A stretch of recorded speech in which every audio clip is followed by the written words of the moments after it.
You are along for the ride with Mad Dog and Cole, the Moto Man, Farrell. Yippee-ki-yay. I decided to fly through the air and live in the sunlight and enjoy life as much as I could, and that's just what I'm doing.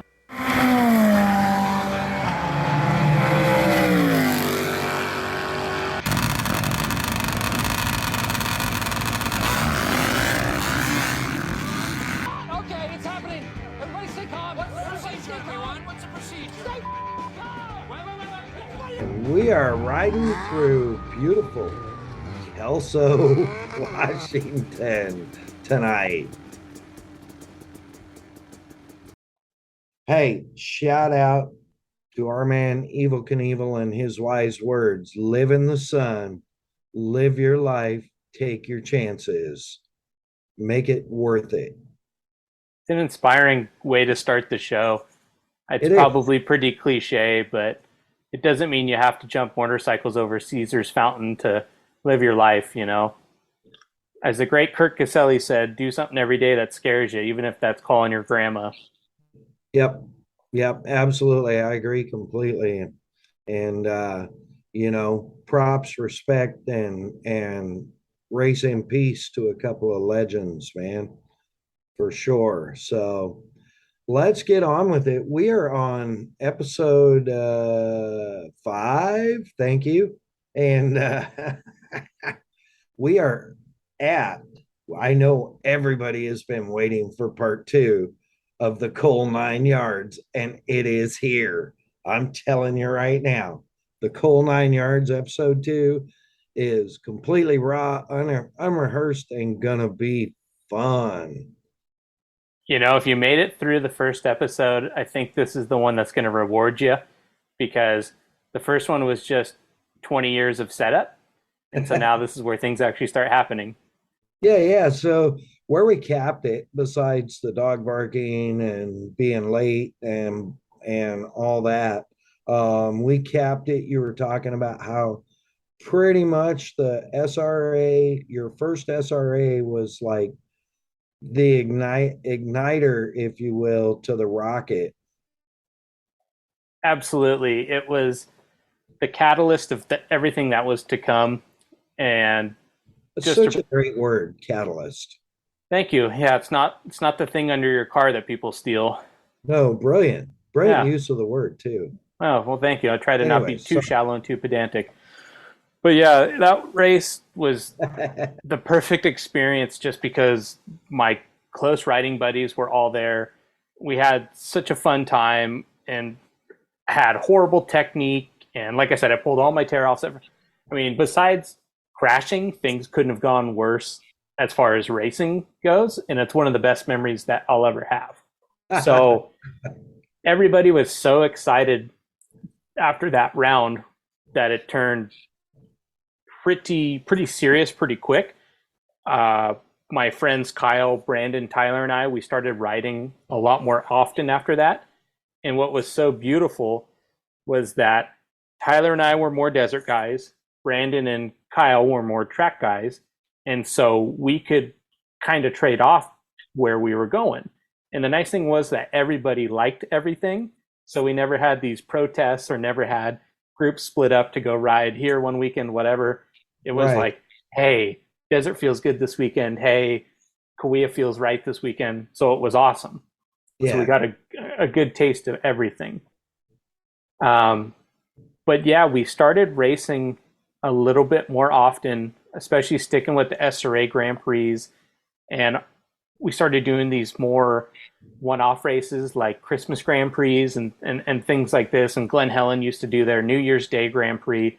So we just started picking up little stuff here and there. Lake Elsinore.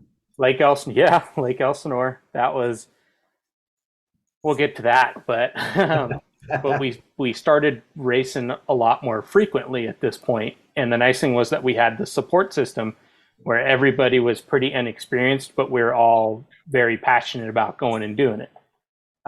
So to fast forward a little bit, at this point, I was working at a Ford dealership, and they had a 2006 Silverado sitting in the back lot that I had no idea what was doing there, and it was sitting there for 3 months.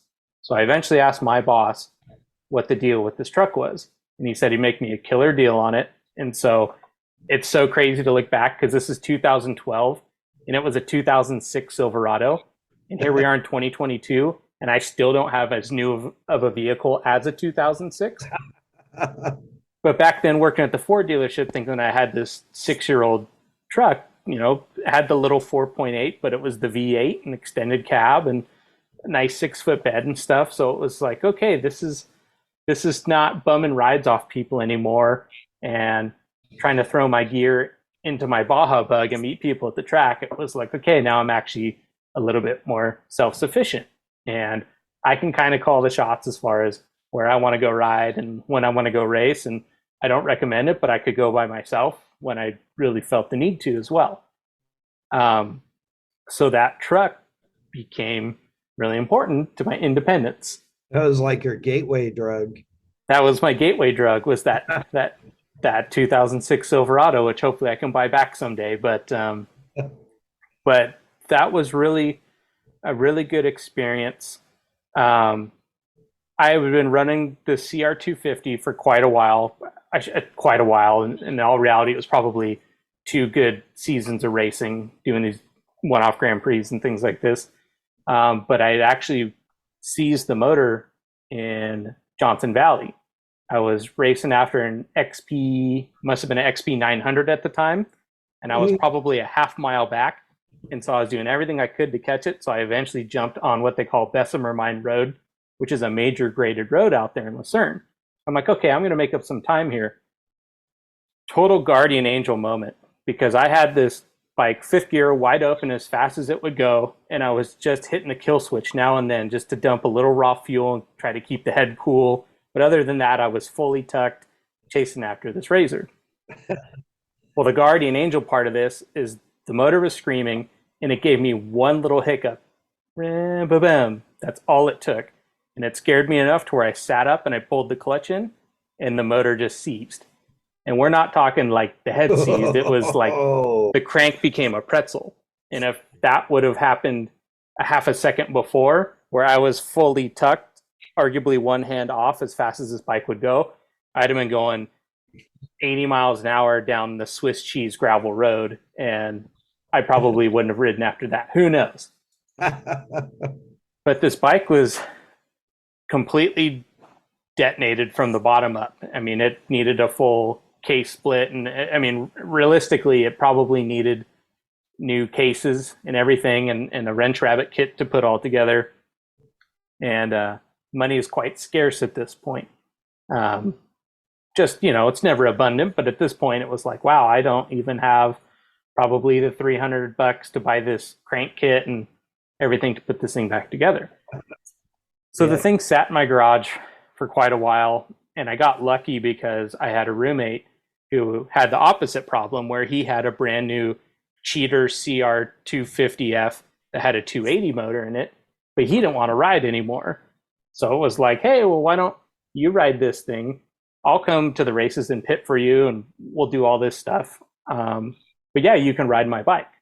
It was like, looking back, I mean, that was probably a horrible idea, just because using other people's equipment can always get a little funky without a contract. But I was so lucky to have Pete at that time, who had this bike that was pristine, and it had nice precision concepts, everything. I mean, Bob over there did the suspension, and we were pretty close in weight and height. So, I mean, this thing was just, I'm not a big 4-stroke 250F guy, but compared to having nothing at all to ride, that's a pretty sweet ride to have. Hell yeah. So that year we decided to chase SRA and tried to do all 12 rounds and chase after points. So I did 250 novice at that point. And the only funky thing about, to interrupt you for 1 second, for we have some listeners who don't know what an SRA is. So just real quick. Oh yeah, sorry. Yep. So SRA is our Grand Prix championship that we have mostly here in Southern California. It used to mostly be a traveling series between Carlsbad, Adelanto, and Glen Helen. It was our Grand Prix series that was quite illustrious at the time, and they're still going strong, but they're more focused on just Glen Helen now. And this racing is really interesting because you use basically every piece of the property that the racetrack of the day has, where you'll go between the multiple different motocross tracks. You'll use the pro tracks, you'll use all the trails in the back, you'll use, even at Glen Helen, you go on their short course truck track, which is nice and slippery first thing in the morning. Any sort of washes they have.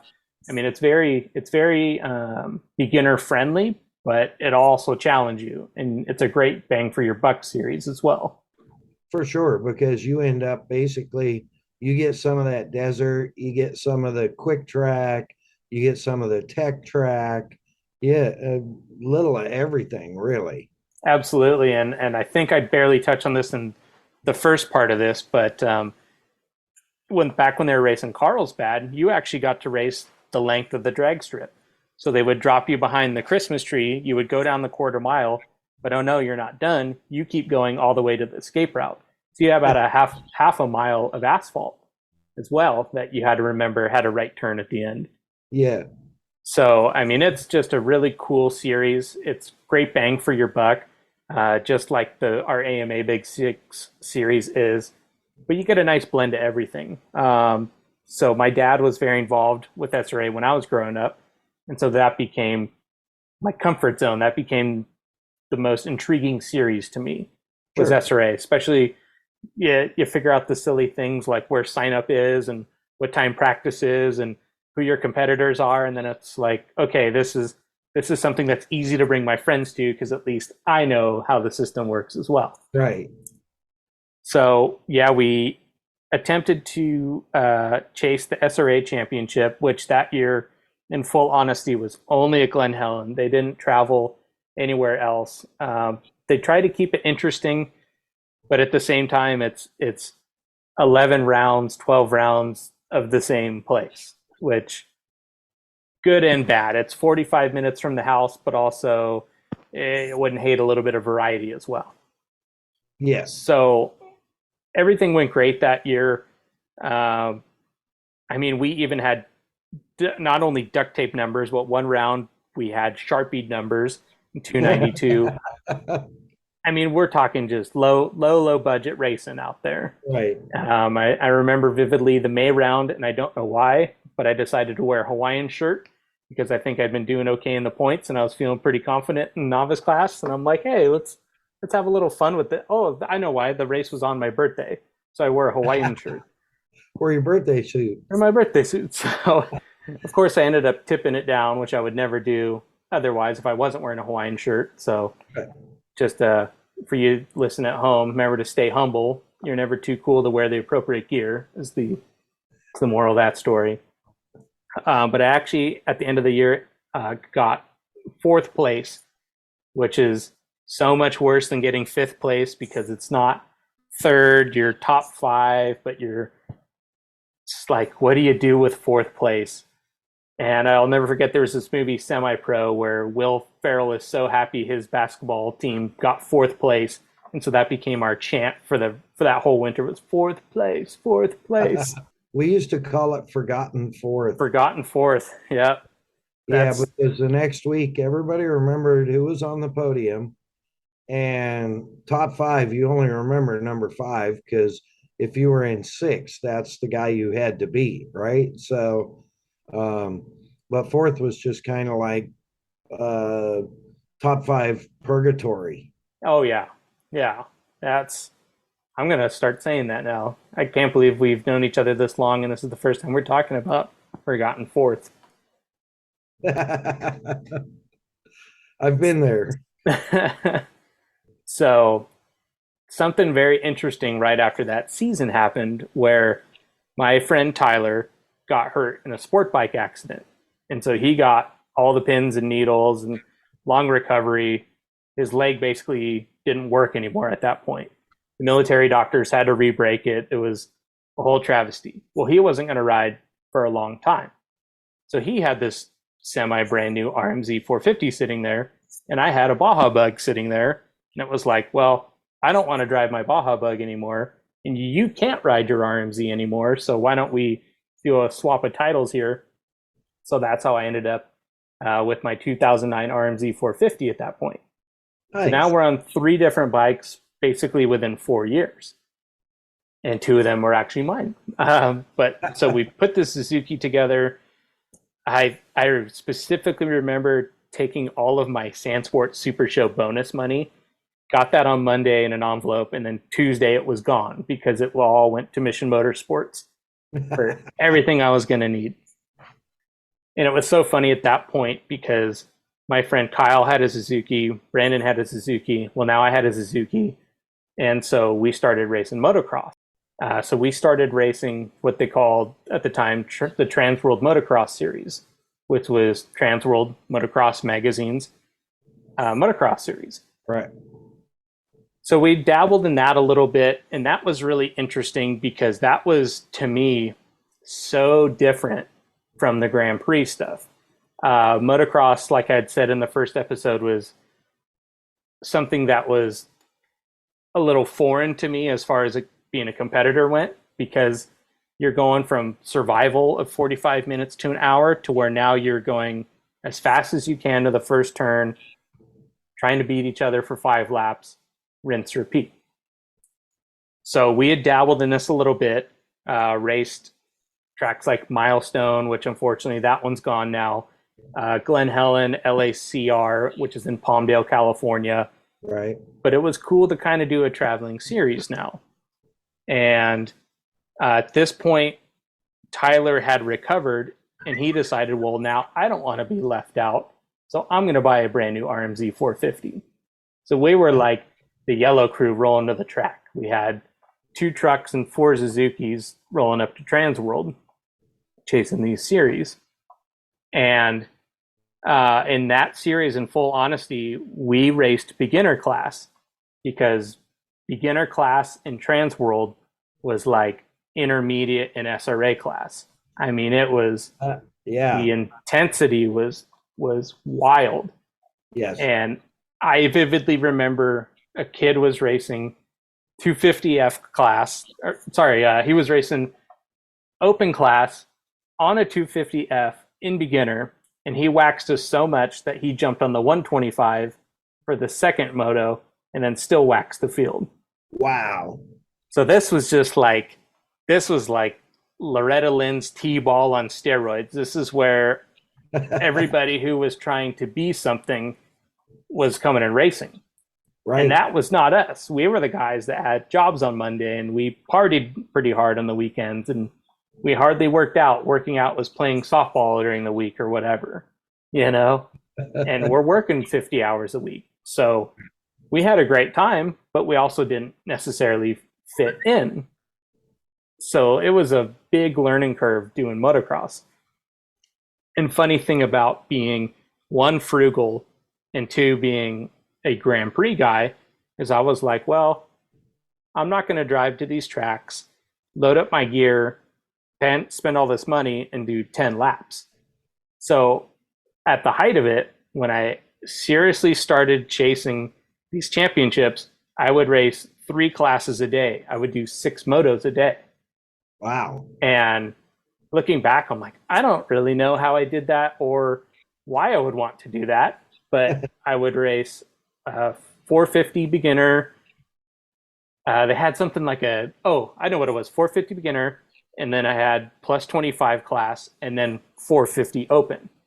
So 6 motos a day, 6 gate drops. I mean, it was so much scarier than racing Grand Prix, because with Grand Prix, you have 1 first turn and then 45 minutes to figure it out, where now it's trying to battle each other and then re-rack them 6 times a day. So 1 year, and it was 2015 at this point, I had actually wrapped up 2 championships and got 2nd place in the 3rd championship. So although I wasn't a motocross guy, it was my consistency or my tenaciousness or whatever. I was certainly never the fastest guy, but I think because I was somebody who didn't have to rely on my parents to go to the races at this point, that I could hit, and I was a single guy, I could go do all this stuff. I think that was the difference. And so I have this super embarrassing photo that Tyler actually took of me when I was leaving Palmdale one day, because I had my first place trophy from the day, I had a first place trophy from the championship, and then another one under my armpit, and then I had a Coors Light in my right hand. So I had 3 trophies and a beer, and I was, as a joke, said, "Hey, take my photo. Probably going to send it to my dad." Well, the guy who runs all the trans world media runs over and he goes, "Wait, wait, wait. Let me take that photo as well." And so next thing you know, it was up on the website the next day. And I look like a total dork as this chubby dude winning all these 450 beginner novice classes and plus 25. It's, "Hey, look at me in the magazine drinking a beer. Like, if this guy can do it, you can do it too." So everybody's reposting and tagging me, and half the people are like, "This is so awesome." Well, those people didn't know what it was. These are people that just think it's like I'm somebody in the sport. And then everybody who actually knows how well I ride is like, "You dingus, look at you out there with your stupid Suzuki hat and shirt and beer in hand." But To the victor go the to spoils. the victor go the spoils. So motocross was a really good time. It was a great experience in the fact that I've never had to face so many fears so quickly and adapt to things.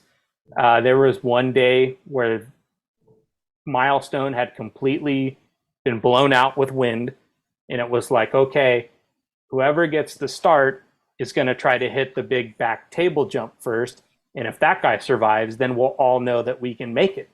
And I remember being in a pack of 3 guys, and we all hit it at the same time and made it, and got blown over probably 4 or 5 feet in the air. But since you hit it the first lap, well, now you'll only have the option to hit it every lap to be competitive.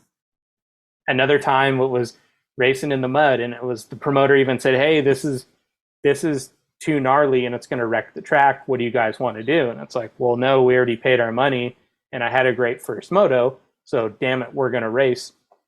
And I vividly remember that because I lost it in the last moto. I stalled and couldn't get it restarted. So I lost with a 1-2 compared to a 2-1.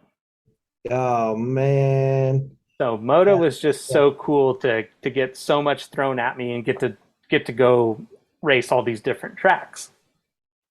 And to do it independently was just so fun. Yeah. And so I was competitive. Competitively. Now, I'm probably going to make so many people mad, but I'm not saying this, I'm just repeating this.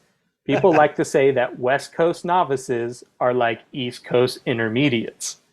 So all I'm saying is, if I get a time machine and I can come race you, I'll stand by that. The West Coast is the place to be, and you can laugh at me for racing beginner class or novice all you want, but I know how difficult that was to mix it up with those guys. Oh yeah, I see it in my travels with the Kicker AMA Pro Arena Cross series. We have some more Eastern guys, even though the series tends to be more throughout the Midwest. We have guys from the West Coast and guys from the East Coast. And, it's really funny because it's funny you say that, because when we get to places like, like Reno, you have these guys that literally come out of Southern California or Central California, and they're up there with the guys that are running on the podium in the 250 East class in Supercross. And they're banging bars with them. The only difference is, usually you can tell in the pits, the West Coast guys, because there's generally more of a smell of marijuana. Yeah. But I shouldn't say that, but no, there's some really, really good West Coast guys that just hop into the Kicker AMA Pro series once in a while. They'll show up in Denver, and all of a sudden there's a race. Yeah, I mean, I'm a proud West Coast guy, and I will vehemently defend that to the death. and I think a lot of it is being in the epicenter of motocross.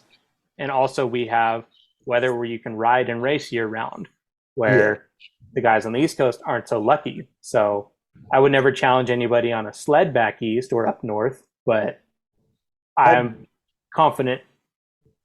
Yeah, I wouldn't take anything away from some of the Kicker AMA Pro arena cross riders out of the East, guys like Peters, Cullen Park, Darian Sinai raced a couple years ago. Man, there's just a Lessie, Oh yeah. he's an East Coast guy.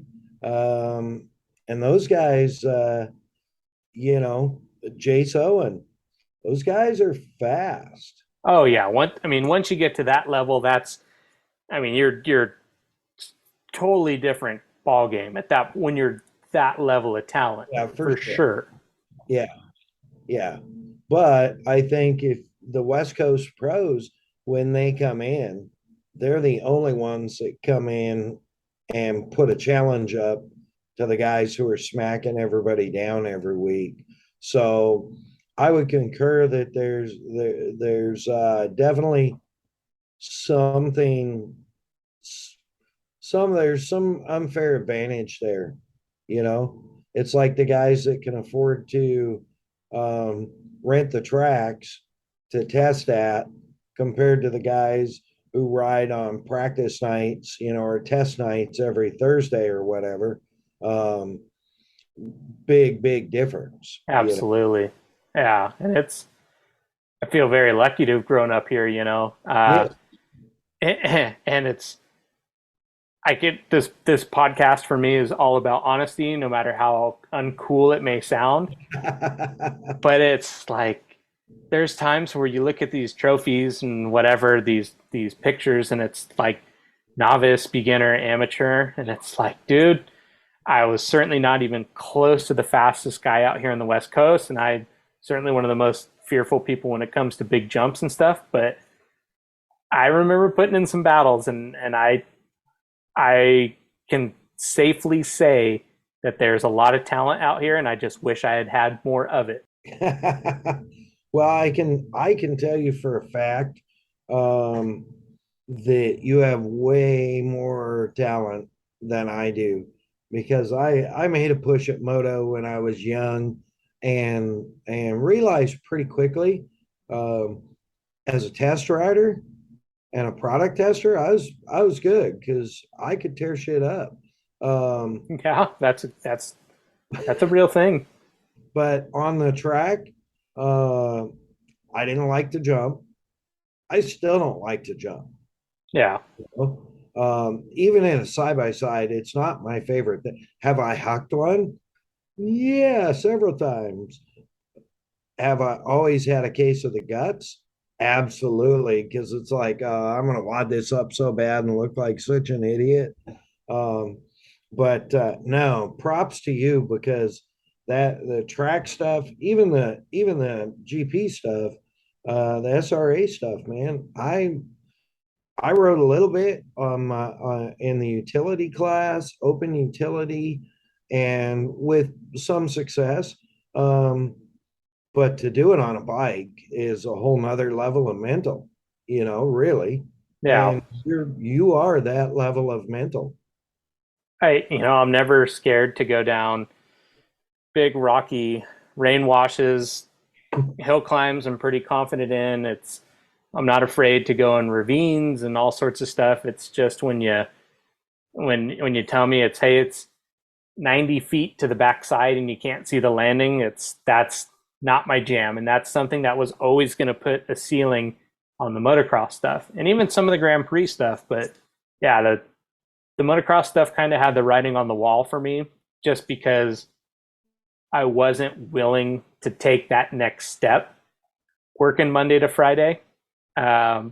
I didn't have health insurance, and to be honest, like that's a real excuse, but at the same time, I just didn't want to do it. When you have to send the uphill triple at LACR to be competitive, I couldn't justify spending my $100 at sign up to roll the triple. It didn't make a lot of sense for me. So Right. that's where I ended up kind of being in a funky time where, okay, so I have the Suzuki. I did everything I wanted to do on the motocross side of things. I raced all the tracks that I wanted to, got to experience it all, the highs and the lows. So I was in this weird time of what do I do next? Do I spend $300, which I doubt I even had at the time, to put a big tank on the Suzuki and an 18-inch rear wheel and go race some desert? Do I go back to Grand Prix racing with the Suzuki full time? Do I find something else completely to do? It's a very strange time. And I still, to this day, haven't really figured out how that happened, but I just remember feeling sort of lost as far as what to do for fun on the weekends. Yeah. And at the time, I was working at the tire shop. And the owner of the tire shop had 2 KX500s sitting in a container outside, a nice sealed container. And before I even really understood what a KX500 was, besides the weapon that Destry Abbott would ride across the desert, my boss at the time was always trying to sell me these KX500s. And it's like, hey, one's got a license plate, which will never happen again in California, and the other one's got cooler graphics on it, and it has about 2 hours on it.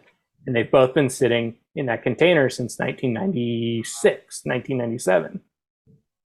And I was like, okay, well, let's think about this, because the 4-strokes are so incredible to ride. They're so easy to ride. Let's see what this 500 thing is about. So I started asking around, and I'm sure I talked to you plenty of times about big bore Kawasaki's and, hey, what do you think? What's this all about? Well, we came to a great price agreement, which turns out I feel bad and I should go back and pay that guy Joe more money for this 500, but he made me a great deal on it. And it came with an absolute laundry list of parts, which is part of the story as well. It had 2 desert tanks. It had an 18-inch rear wheel, a kickstand, a headlight, a couple sets of bars. I mean, extra petcocks, an extra seat. I mean, just the parts alone were probably worth what I paid for the bike itself. So I cleaned this thing up. I took up all the dorky headlight stuff he'd put on, the blinkers, and just all the weird Joe stuff, we'll call it, that was on this thing.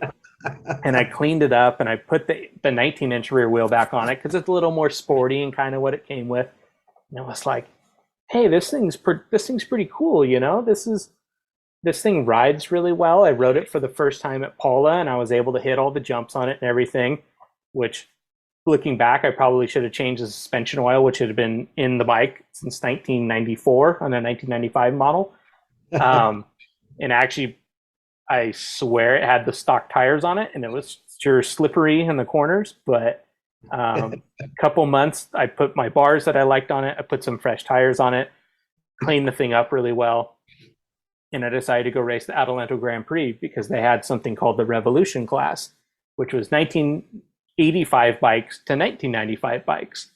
And it's like, well, what bike would fit perfectly in this category to go race Adelanto, a 1995 KX500? So that was my first big race, we'll call it, because it was a AMA sanctioned, what they called Big Six at that time, Big Six Grand Prix. Yep. So this race was so exciting because I was starting on the streets of Adelanto just like my dad had done, and I'd seen all these guys like Ty Davis and Johnny Campbell and all these. Well, now I'm involved. Now this is super exciting. I remember my practice was at 7. I had to sign up at 6. I had to get my license by 5:30 in the morning, so I had to leave the house by 3:30 in the morning to go race Adelanto. And this would become a routine over the next 2 years, it turns out. But yes, I raced this Adelanto Grand Prix with zero expectation. Raced once again in the novice class, and I looked at the results, and I had gotten second out of 10 guys. And I'd never raced an AMA Big Six before. And it was like, whoa, what? Like, you hand me a plastic trophy and say you got second at something I'd never done before? Like, what an easy way to get me hooked into something. I mean, that was just like, well, if I got second at this round, not really knowing what to expect, what's the next round going to be, now that I'm I've kind of raced these guys one time and stuff.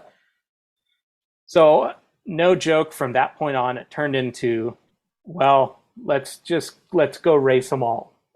Because I had a family friend, Janet, and her boyfriend Ron was racing at the time, and this guy Ron had been doing Big Six for years and years and years before I'd even met him. So he knew the tracks. He was super fast masters class guy, so he was 50 plus and faster than I could ever go in my life. So I had a great support system because I had these people who were just as excited about going racing, and they'd done it before. So now I had jumped on a new set of coattails to go racing. And my second race at Honolulu Hills, I had actually won. So my second round of Big Six, I had won. And that was so unexpected, just so cool. And I still have the trophy. It's probably the size of my cell phone here, and it's a piece of wood that's got like Sharpie written on it. It's the ugliest thing you've ever seen. I think I've used it as a coaster many times, but that was my first Big Six win, was that trophy from Honolulu Hills. So I ended up winning that championship after chasing all. What's that? I remember the text from that day. Yep. You were talking me through it, and I'm actually really glad you just piped in right there, because I remembered something very strange about that day. We actually had 2 rounds to go, and I was in signups, and I saw the guy who I was battling the championship with the whole time. And I'll never forget this. And it was like, hey man, what are you doing? I don't see you signed up. And he had like all these 4-letter words and was like, I'm done with this class. I don't want no part of you guys. I'm over this. I'm not racing. And it's like, no man, you don't get it. Like, you only get 1 drop score, and I'm going to Havasu. So if you don't race today, like, you're going to hand this thing to me. Screw this class. I'm over it. So he didn't race me that day, which is almost a little unfulfilling, but at the same time, it's like, man, like, I gritted my teeth over the other 6 rounds. I guess I don't want to say earned it. That sounds entitled, but I had worked for it. So that was a really strange way to win it 1 round early and still go to Havasu.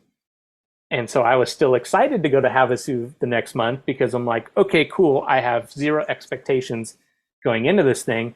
I could ride in last place with my middle finger off the bar and wave to the crowd, and I still get the championship. So I won the novice class championship for Revolution. So the next year came, and the guy that I was battling with was also bumped up to amateur, because if you win a championship, at least in the off-road program of AMA, you're done. You're out. So there's no defending your number 1 title. Yeah. Which makes sense, which is fine. No. So, sure. So amateur championship, same thing, but I was quickly getting humbled, because there was a lot of guys that were kind of floundering between pro and amateur class in Revolution. And so depending on who signed up that day, changed whether I got 4th or 1st. It was like, you could almost like at signups, you could tell what the order of that day was going to be. And so I ended up getting 2nd in that championship the second year. So 2nd place in amateur class. Okay, cool. That was great. Well, now this guy, Todd Rooney's moving up. So I think I can go win this amateur championship in 2019. Well, no, I get a letter from AMA that next month, and it says, we would like to congratulate all of our brand new AMA pros, give them a warm welcome, Cole Farrell, number N4. And it's like, no, can I protest this? I'm not a pro. I'm not ready for the expert class.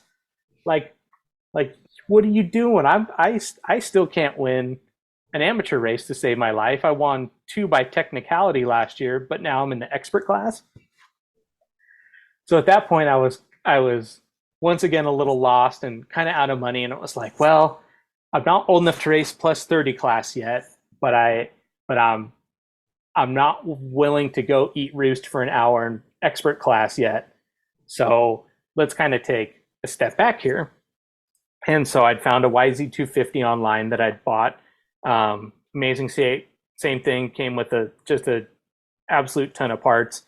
And then it was like, well, let's go do these kind of one-off races like these Elsinore Grand Prix, keep doing these. If Catalina Grand Prix ever comes back, we'll be ready. It was kind of like, let's go do some oddball races, which was cool. It was a loose program that year of 2019 because I wasn't chasing any championship, so I could kind of go do what I wanted to do. I did a lot of night races. I ended up doing quite a few desert races on the KX500, which was just, turns out after racing Grand Prix for so long, that bike was just meant for the desert the whole time. And it was just, oh yeah, slapping me in the face like, hey, this is where this thing belongs. absolutely. I want to go back real quick though. You were talking about your amateur season before you got bumped to pro, and you said you tripped into a couple of wins or something like that. And I'm going to tell you something right now. Take every win. You have to be there. If the guy in front of you was in first and crashed, Derek Cope style, Daytona, the man himself, Earnhardt, everybody discredited Derek Cope. Oh, Earnhardt had that in the bag. Well, the checkered flag didn't fly until after Derek Cope crossed the line. He ran second for a long time to get first.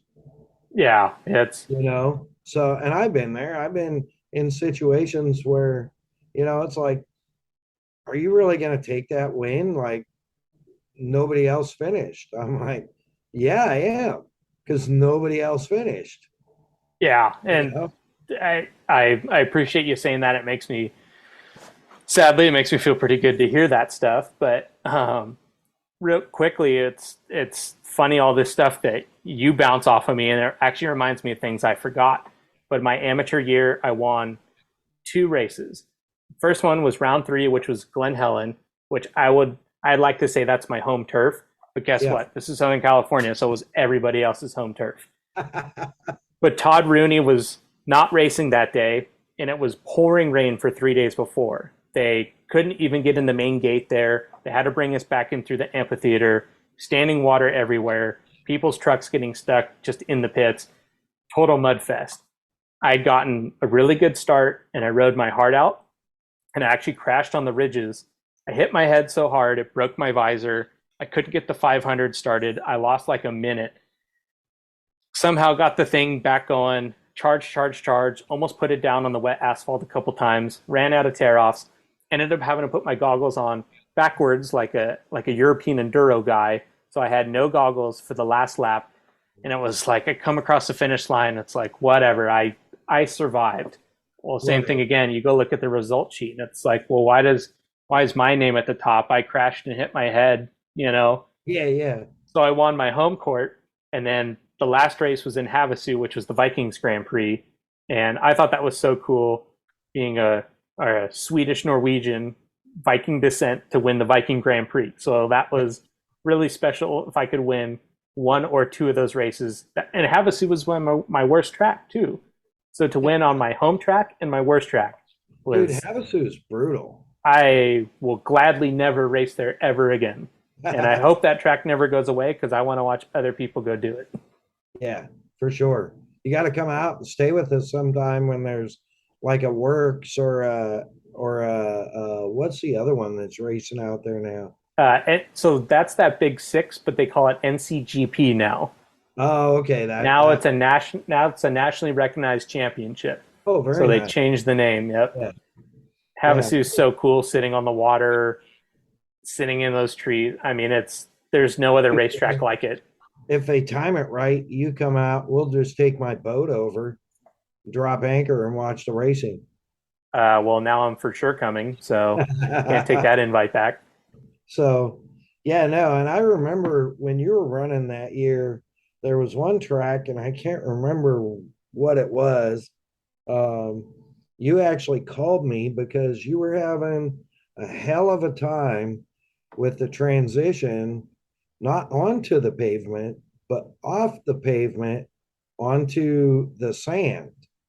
It Yeah, was, I remember distinctively, it was a real sandy berm.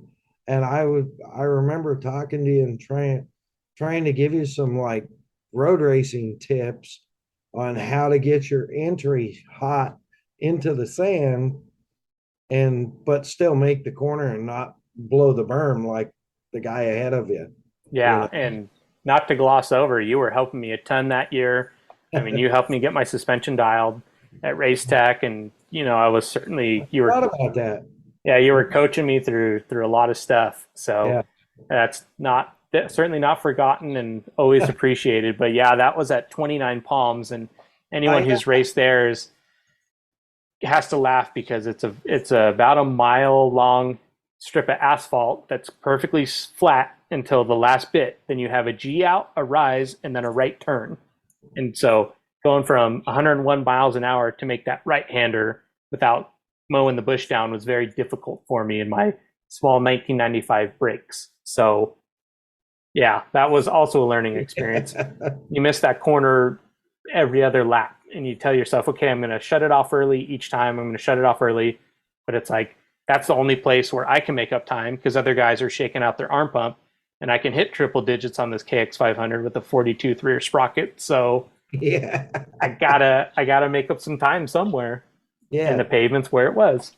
That's where I taught you the trick Rob Muzzy taught me about getting torque to the ground through dragging the rear brake going, like in the sand when you were transitioning. Absolutely. Yeah. Yeah. And I can't say that I got that dialed, but I certainly took that into consideration.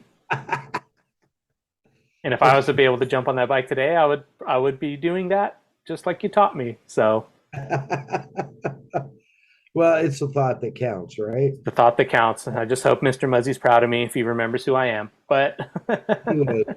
Um, okay, so we're at that season.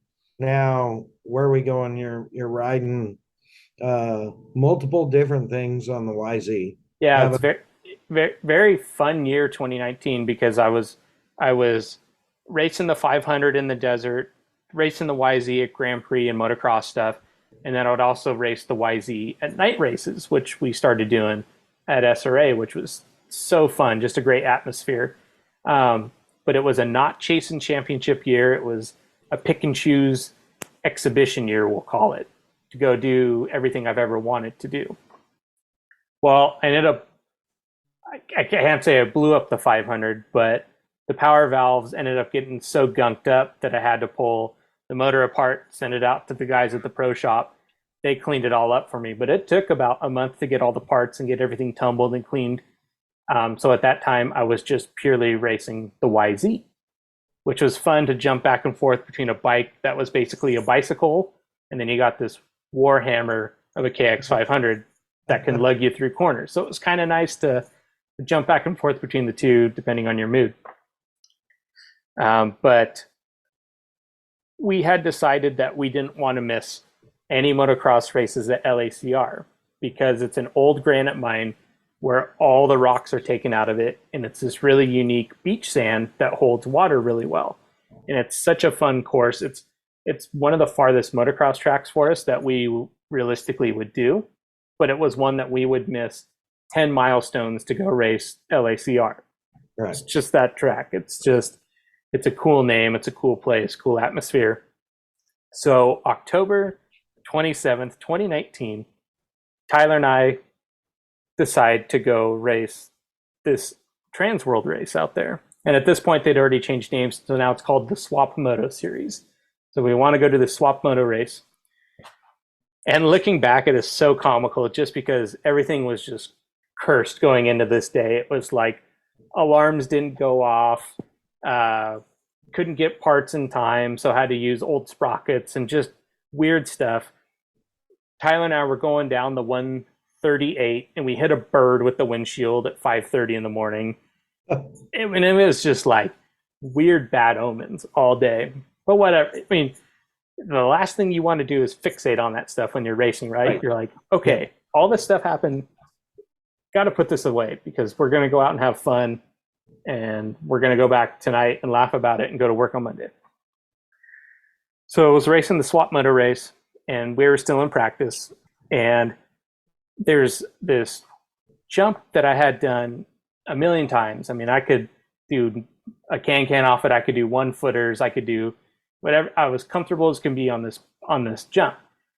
Well, for whatever reason, the glare coming off of the track, the newly watered track, it was throwing me off, and I really couldn't gauge the distance really well this morning. And it was one of those things where I rolled it the first 3 or 4 laps in practice, and it's like, okay, well, it's business time now. You got to start hitting everything because practice is going to be over in 10 minutes, and then it's time for one of 6 motos. So I came out of the corner, and I just remember not being able to see like I normally could. It was like, I can't really gauge this thing. And so I'm in the air, and everything becomes clear, and I'm like, uh-oh, I'm about 10 or 12 feet short of where I need to be. Ooh. And everything happened so fast. I hit the rear wheel, and I bounced so hard off the back of this landing that I remember in my head thinking to myself, well, this is going to be a big one. And I'll never forget that moment of, it's probably a quarter second there, but it feels like an eternity. So however that bounce works out, I end up completely off the bike, and I land feet first. My heels are the first thing to hit the sand, and I feel my helmet hit my boots. And I am not a flexible guy by any means, but at that moment, I had just become the human stapler and just whap, whap, folded myself. So I come to, and I'm rolling around, and it's like, I can hear myself breathing really hard, and I knocked the wind out of myself. And I remember guys thinking I'm going to get landed on because I'm on the backside of this blind jump. Well, luckily, everybody had stopped around me. And I remember somebody saying, stop moving. And it's like, how do you listen to directions at that point, right? Especially, it's not an EMT. It's just some guy sitting on a Honda like, hey, like, basically, get off the track. We need to keep practice going, you know? Sure. So I can't get up. I'm like, I just out of breath. So these EMTs come over, and they're probably, I don't know, 16 years old, if that. And they say, hey, you know, can you breathe? Yeah, I can breathe. Can you stand up? And I'm like, yeah, I think if you help me up, I can stand up. And then I just think I just need to like stretch out or something.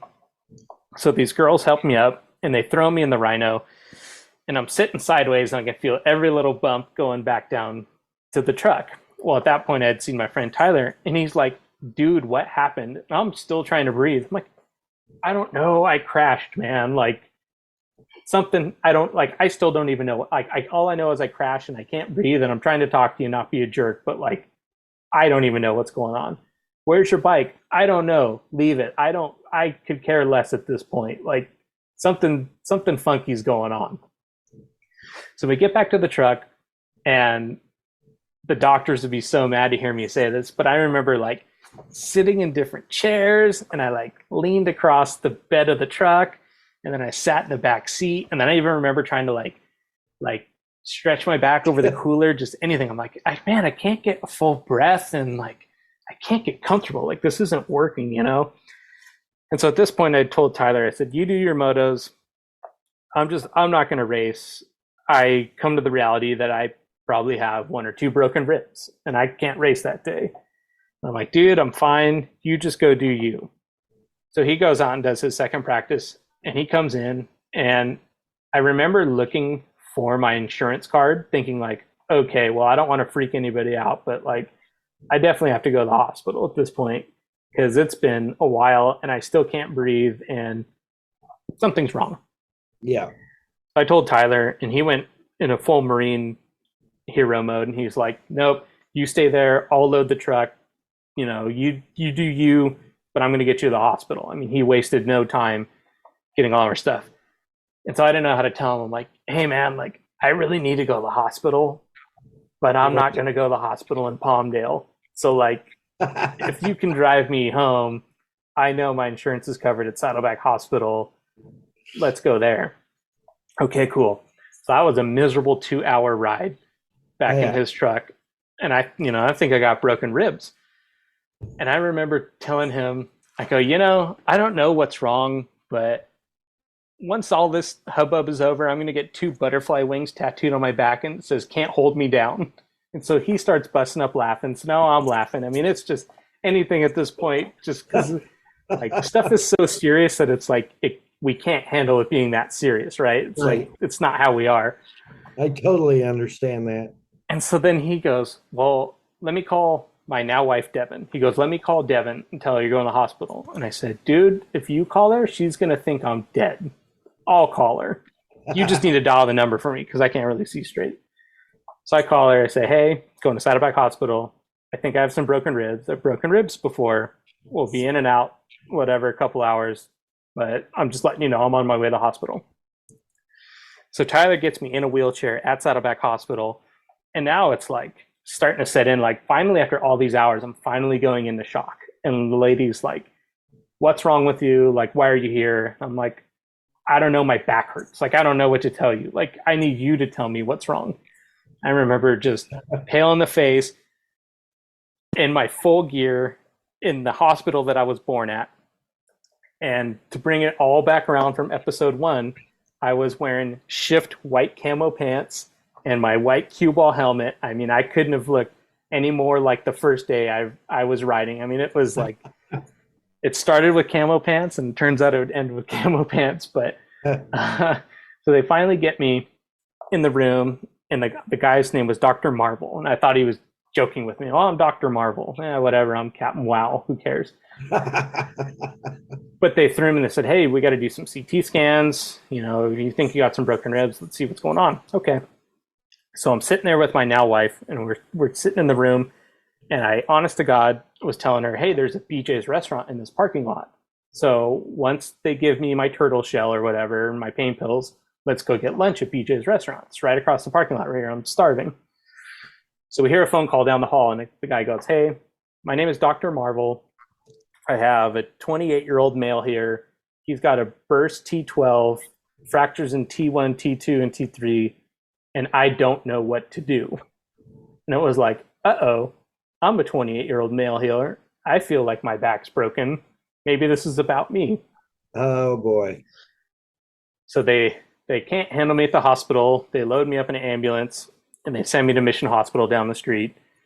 And the worst part about that was the guy who was helping me in the ambulance was also from Palmdale, and he also rode motorcycles.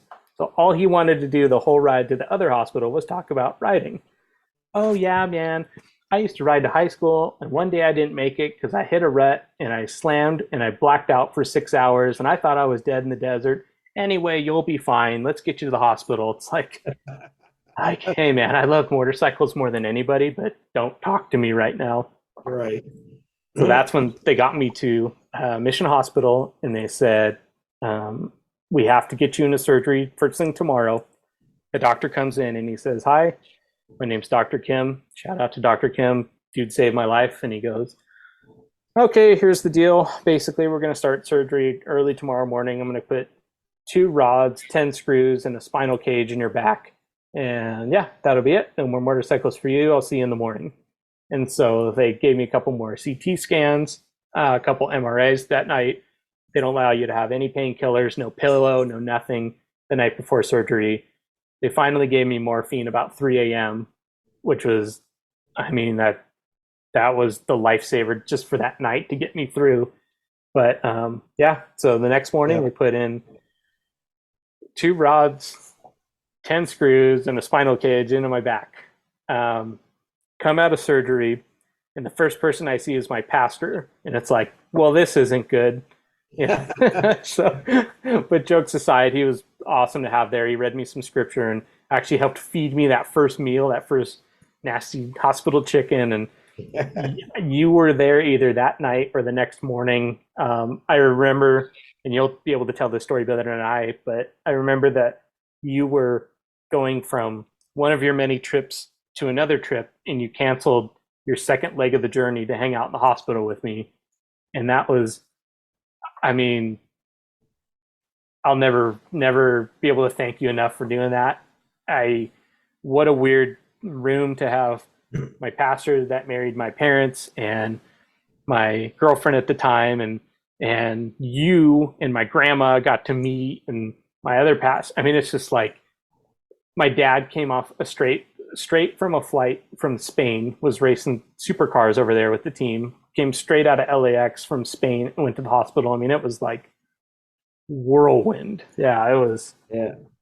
I remember so I was doing Camp Razor that year, and you told me what happened by text, which, by the way, you probably shouldn't text me stuff like that. It's like a phone call would be nice. You don't have to Zoom meeting it, but To be fair, I don't remember any of it. So yeah, no. And so then, yeah, I was scheduled to actually fly back home and then fly to another job.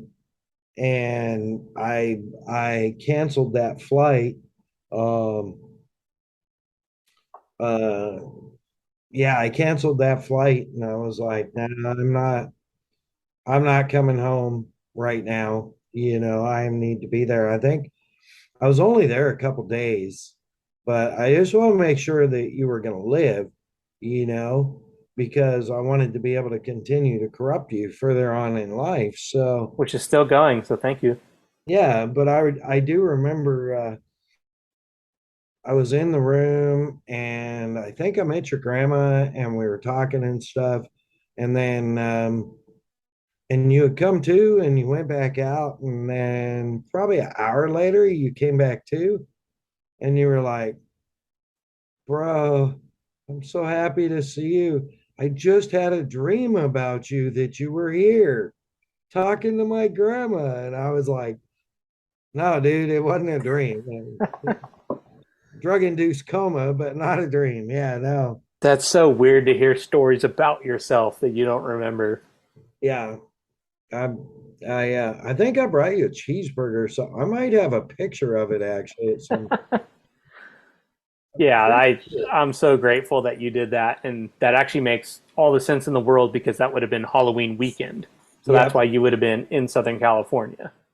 It definitely would there was no other option, bro. I mean, there was no option. There was no, oh well, I'm gonna go home. And I mean, no, that wasn't even the thought. So the big thing is you've recovered. You're doing very well. Um, you're married. I'm married. Yep. Yep. Yeah. There you go.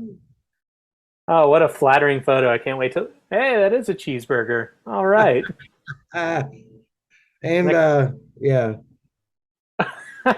must be cold cock whiskey. Yep, it is. it is.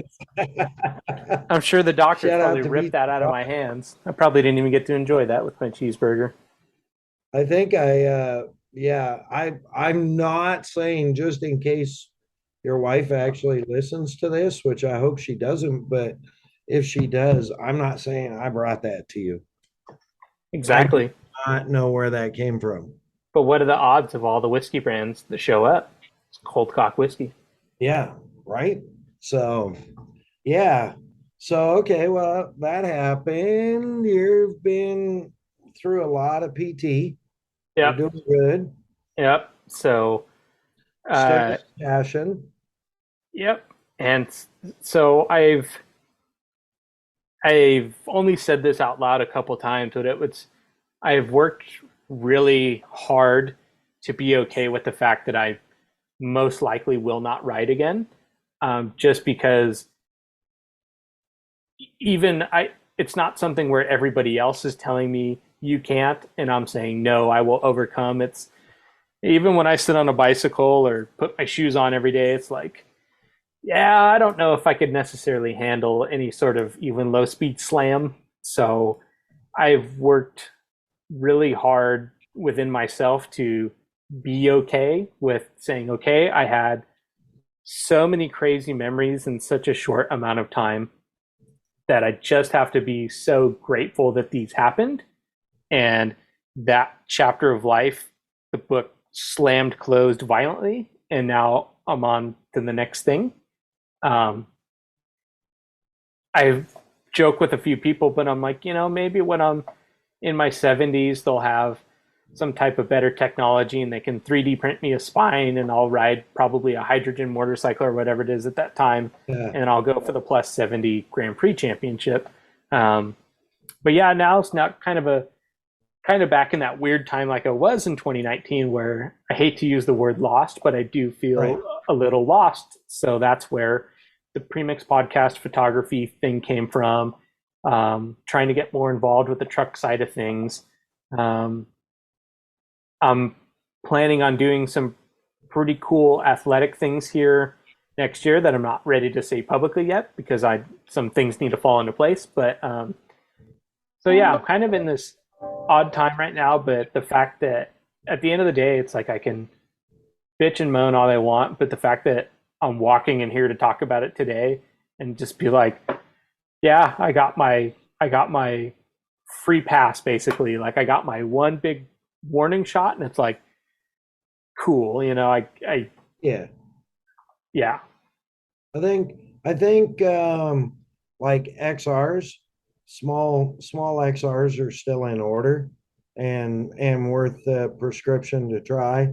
Um, absolutely. My dad still has possessions of them, so yeah, but getting back and hucking doubles, yeah, man, I don't, you know, it's like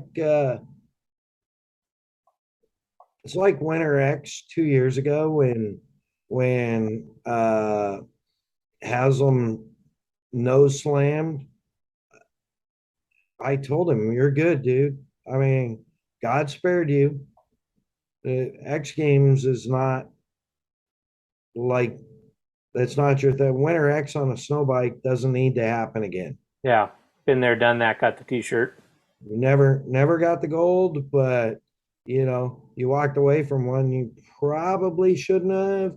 So, and I'm who am I to preach, right? I mean, uh, I shouldn't be saying anything, but Well, I can't wait to get into your story, and I've heard just tip of the iceberg on some of your slams, and so yeah, I'm excited to get through this episode so we can get to your stuff. That's what I'm interested to hear. oh, we'll get to my stuff. I'm not about this. This isn't about me. This is about our travels and our experiences and the people we meet and their stories, Um, my stories just kind of trickle out here and there, like drool when you've had too much to drink kind of thing. So, But this is why we're recording them now. right, right. Well, that's the thing is, and honestly, I'm really grateful that we're able to get these things and hopefully some of my stories down because there's like I've had over 10 major concussions. um so who knows how long the old bean's going to be gray, and that's something that as motorsports guys, I mean, we think about it but we don't worry about it really, you know um but stuff happens and we have to look at that kind of stuff and make decisions and make smart decisions. And as much as as much as I want to see you like just absolutely huck a triple on the KX 500, I just soon you didn't, a little recreational riding in the desert in a few years, yeah, maybe, you know first gear stuff, training wheels, Sidecar, side hack. yeah, well, sidecars, there's still that opportunity. I'm still working on that. So Yeah, I'm not ready to close that book. That's a uh, side magazine. So yeah, I'm not either, and we'll talk about that at some point. We'll get into an episode where we'll talk about that, and maybe we can get uh Joe Holler on here because he runs that Honda 500 side hack, and he has offered me anytime I want to be his monkey, I can be. Um, I've seen him ride, and it frightens me a little bit. I I would much rather do it in the desert than on a moto track. Yeah. You know, Well, Mint 400 2023. there we go. There we go. Pencil it in so you can always erase I'm it. I'm actually thinking Mexican 1000 2023. That race looks so cool. I want to do an episode just about that race, by the way. Well, yeah, for sure. Make a note of it. You have your notepad? Yep. Yeah, make a note of it. We're spitballing ideas here, and I feel like we've kind of, we're pushing on time, I think. As always, as is tradition. Yeah, man. I know we really wanted to keep this short, but we've had so many good stories, right? Yeah. I mean, luckily, sorry if the episode went long, but there's my whole life in 2 hours. So it's Well, nice to know you can wrap it up. and it's I'm so grateful you skipped a lot of things that I'll probably cover as we get deeper into podcasts and general banter. um there's still a lot about this guy that you folks don't know. um and I'm glad that God said not today, that day in October. Um, and I'm super stoked that we're doing something together again.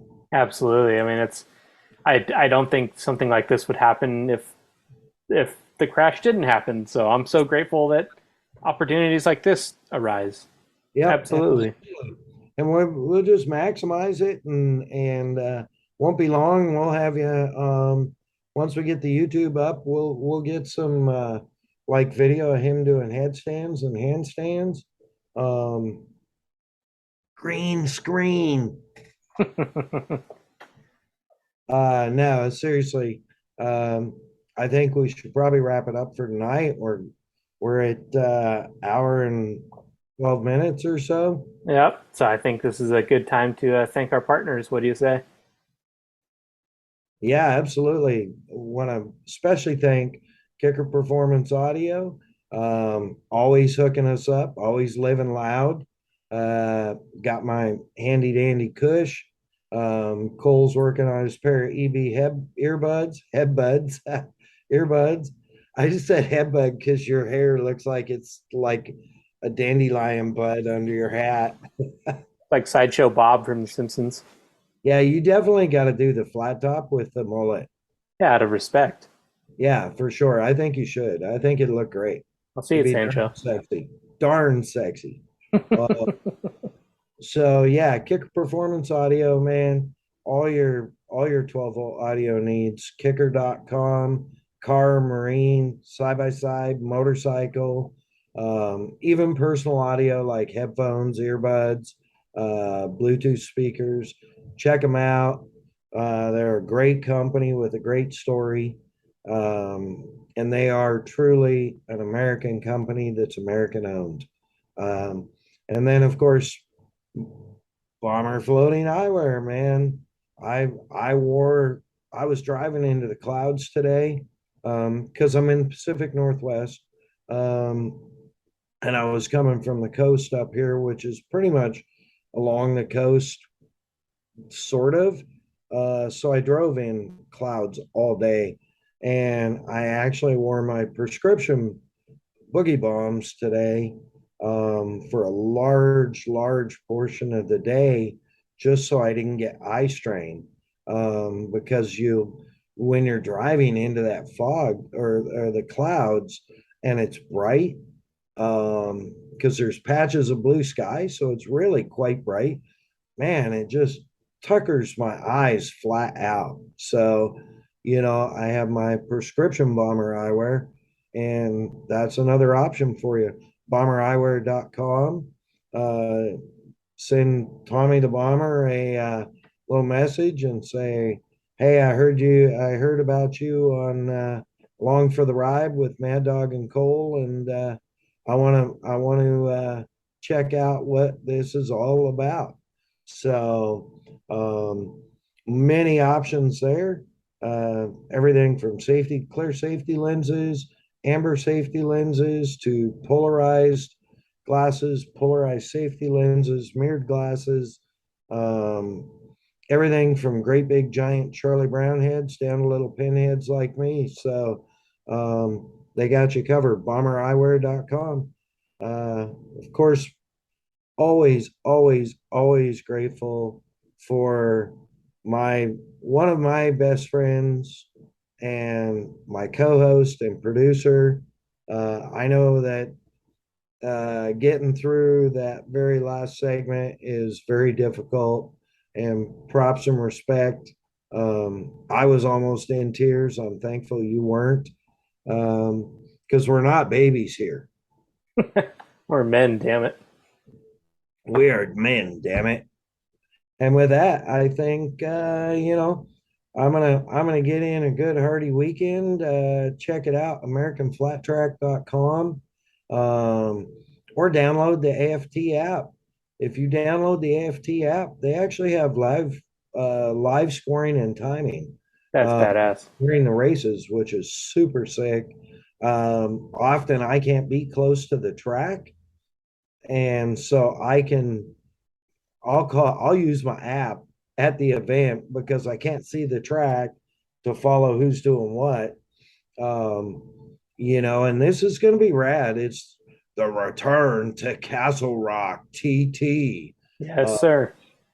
I think it's going to be gnarly, and actually Castle Rock is putting on. I wish you were up here, because Castle Rock is putting on AMA sanctioned short track on Friday, and then am following it up big show Saturday with American Flat Track, um, and then they're running AMA TT on Sunday. So that's a weekend of variety. That's Yeah, super cool.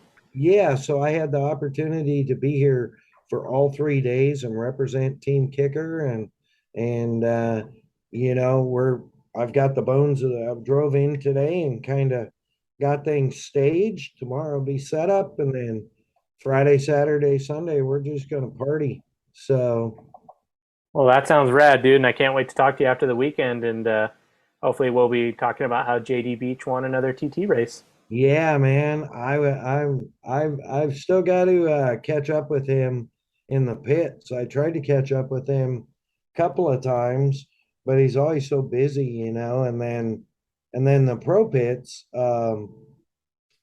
where the pro pits were uh, in Lexington, they were actually not that far away, but dude, I was so busy in Lexington that I didn't hardly like one of the Mission Hospitality, the girl that runs Mission Hospitality, um, actually had brought me a plate of food That's rad. That's because hospitality yeah, living there up to was the name. no way I was gonna get to eat. So shout out, Kelly. I love you. I'll see you tomorrow. Anyway, we need to wrap this up. I'm getting pretty well known for long goodbyes. So let's wrap her up. Thanks again, Kicker Performance Audio, Bomber Floating Eyewear. Remember to check out Premix Podcast at the Premix Podcast.